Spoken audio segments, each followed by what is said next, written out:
So on today's video, I'm going to be talking about the difference between a carer and a support worker. So basically what has been going on is that people have been talking about apply for care jobs, apply for support healthcare assistant, but what you need to know so you don't get disappointed when you start this role.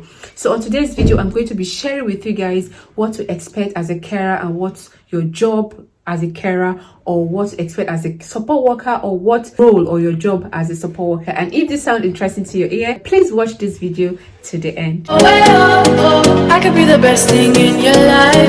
Oh, oh, oh, you got me singing. Oh, oh, oh, you look like a guy you could dream. Hey guys, welcome back to my channel. My name is Love Ebegbe, and if you're new on this channel, you are very welcome. And if you haven't subscribed to my channel, I don't know what you're waiting for. Hit that subscribe button and turn on your notification bell so you see my videos when I pop them on my channel. And to my returning subscribers, thank you guys for tuning into my channel. Recently, everyone has been talking about carers and healthcare assistants, but most people don't even know what to expect as a carer, as an assistant. But today I am going to be telling you what you should expect as a carer and what you should expect as a support worker. So for a support worker, you are likely to be doing the same job as a carer. So people say there are a lot of difference, but to me, I don't see any difference. Like, there is no difference between a support worker and a carer. So it's basically the same thing, because if you're a support worker, what people feel that you're a support worker is because you'll be going to a resident house, like a bungalow. Usually it's a bungalow because they are disabled, they have disabilities, they can't climb up to their rooms, or they have to use the staircase. Majority of people who need support live in a bungalow. It could be residents of 3 people or 2 people or 4 people living in a bungalow. Yeah, so in a bungalow, you have people with disabilities. It could be cerebral, parcel, or any sort of disability, and you have to help them, you have to support them to live their daily life. When I mean support them, when they wake up in the morning, you have to change their pad. When I mean pad, mean what it is they want to sleep.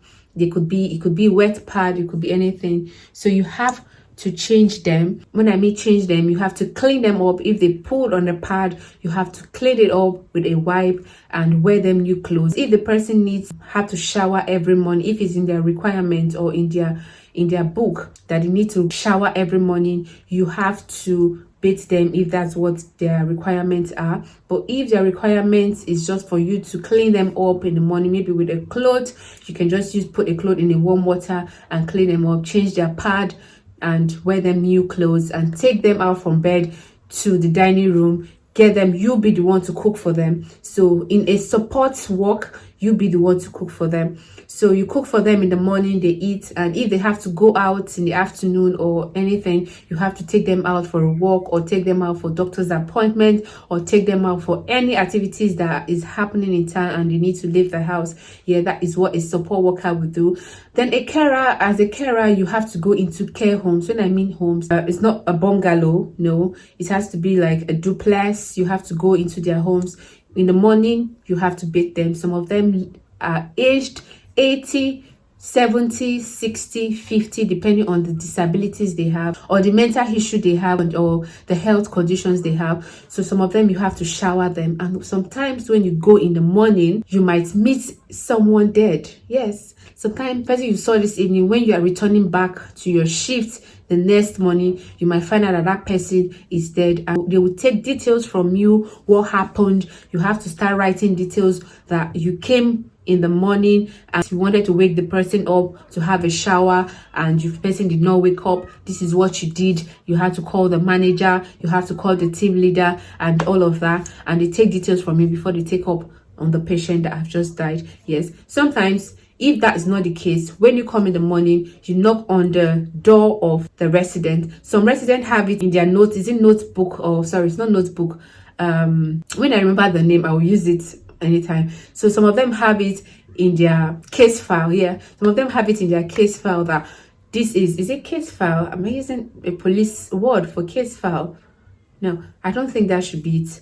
But if I remember, I'll just use it. Some of them have it that they don't want to be disturbed at a particular time in the morning. So when you have to come into their room should be about 12 noon or thereabout. So those who don't have such notice in front of their door, then you go in, you knock, and when they answer, or if they don't answer you, as long as you've knocked, you know that someone is coming in. You get into their room, speak to them. Okay, introduce yourself. I'll be giving you personal care today. So you start by taking off their clothes, bathing them, sorting out the clothes they'll be wearing for the day, activities or whatever it is they'll be using for the day. You sort it out, take them to shower. If they require them to bathe, if in their case notes they have to bathe, you have to bathe them. But if in their case notes it requires them to just have a clean with a cloth in a warm water just to clean them up, then you can do that. Wear them new pads. If they require to wear pants, you wear them pants.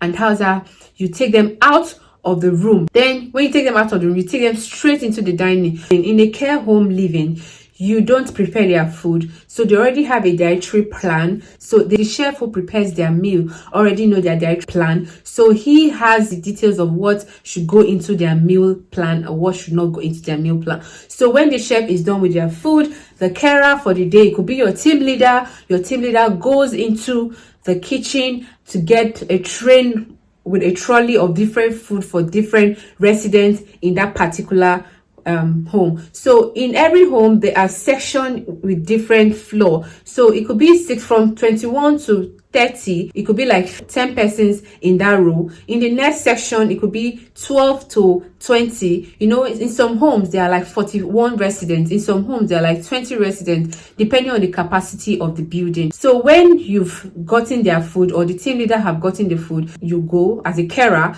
you go and meet the team leader. Tells you, okay, if it's your first time of being a carer, they might likely have put you through a training or what to do and all of that. But if some of you that are going, that you are going to pretend that you have gotten experience for 5 years or 3 years ahead, just so that you should get the job, well, this is what you should expect. You go to meet your team leader, tell the team leader that you want to get food, and they give you a plate. They dish the food for you, or you dish the food yourself. You take it to the resident. So a resident who is dependent, they are dependent ones are the ones that they can't do anything for themselves. They are very dependent. I don't want to use any word. They are very dependent. They need you to live their life. Basically, help them do everything for themselves. So some of them, they don't eat their food. You have to feed them. At a point, you might be singing lullaby for them. Come and sing. You will be singing. Oh, do you want to eat? Do you want to eat? Do you want to eat? Something like that. You give them food, and just to make sure they eat, because they have to take their medication, so they need food in their stomach. So it's a lot of hard work. So that's why I most times I tell people, are you guys ready? It's not about I'm going traveling abroad, though. It's not about I'm traveling abroad. Are you mentally ready? Because some of them will not eat. Some of them might even throw the food at you. If you meet the abusive ones, they might throw the food at you and you have to get another one. You have to make sure they eat. Sometimes some of them, you can talk to them and say, oh, James, if you don't eat this food, you're not going to have any snack, you're not going to have your medication, and you need your medication, just to let them know that it's important they have their food. And after they've had their breakfast, some of them prefer a cup of coffee, some of them prefer a cup of tea, depending on what it is. Some of them, they don't need sugar to have their coffee or their tea. They just need a bit of sweetening. You can add it to their coffee or their tea. And after that, you take them to their lounge. Their lounge is like a living room where there are chairs. It could be more than 20 chairs in the living room, or 10 chairs, where all the residents, they sit down to watch TV or discuss with their team, discuss with their flatmates, or discuss with anybody that's there. Some of them want to have a conversation with you that is a carer. The conversation might not be making sense, but you just have to keep them going, just so they know that they are not alone. And after that, when it gets time for them to have their lunch, you have to do the same routine you did when they had their breakfast and things like that. Some of them might pull when they're in their lounge, and the pull might just be the type that the nappy cannot hold it, and you as a carer, you have to take care of it. It's irritating, but it's life. It's how they are living. One at a time. You as a child, you were like that. Yes, and when you're growing old, you become a child. So that's what life has offered you, and you have to live it. It's gracious. So it's just so you are prepared to accept such roles when it happens to you.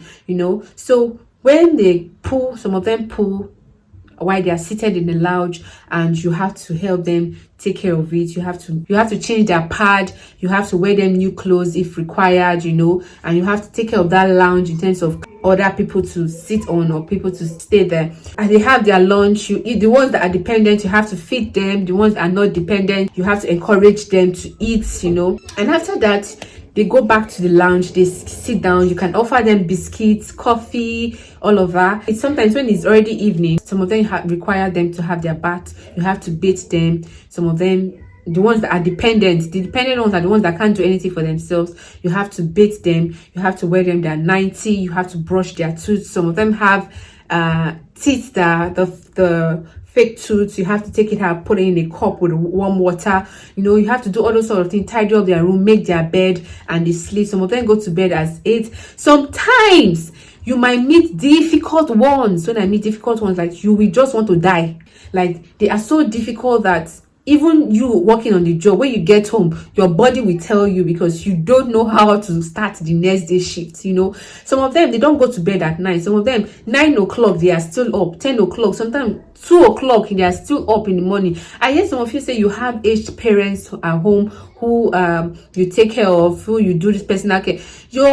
Me and you know that some of you are lying. You don't even take care of your aged parents like that. But here, the management will put eye on you. You will take care of them as if you are taking care of yourself. When I see some white people doing other sort of things, like taking care of residents, I'm wow, because they enjoy doing it. They do it with pleasure. So sometimes the resident might not sleep. They're supposed to go to bed at least 9 or 10. Some you will meet them around 11, 12. Some of them are still awake. 3 a.m. Some of them are still awake. And if God want to punish you on your shift, if God wants to punish you on your shift, some will be pressing. They'll be pressing the buzzer.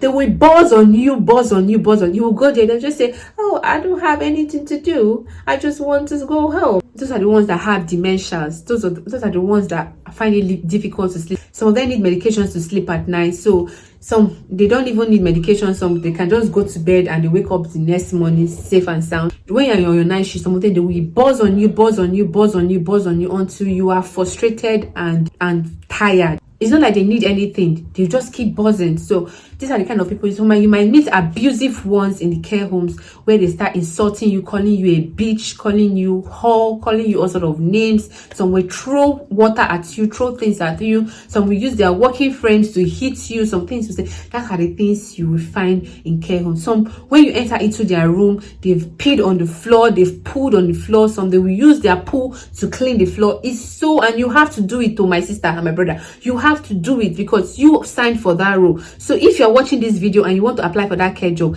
if it is something that you can do, apply for it. I'm not saying you shouldn't apply, but it should be something that you should enjoy doing, because when you come for the job and they interview you, they will ask you so many questions. They want to see that zeal to do a particular job. So these are the things that are going to be asking from you. So this is even more than what it is that it looks like. And for the support, people say they prefer support because you don't have to do much. Once you've supported the person in living their lives in the morning or in the afternoon, taking them to see their GPs, taking them for appointments, their medications, at the end of the day, you'd come back home and sit with them, and that's all. So this, I'm not going to state everything. Maybe this, I'll just do a bit of the video. If it's something that you're enjoying, I might do another section of it. Let me know in the comment section if it's something that you're interested in knowing more about being a carer or a support worker, so I can throw more videos or I can throw more tips on what you should expect on your first day, or you should expect as a carer or a support worker. I've come to the end of this video. Please, if at this time you haven't subscribed to my channel, I don't know what you are waiting for. Please hit the subscribe button, turn on your notification bell, so you'll be the first person to see my videos when I put them on my channel. And if you have watched this video to this point, thank you very much. I'll see you guys in my next video. Bye.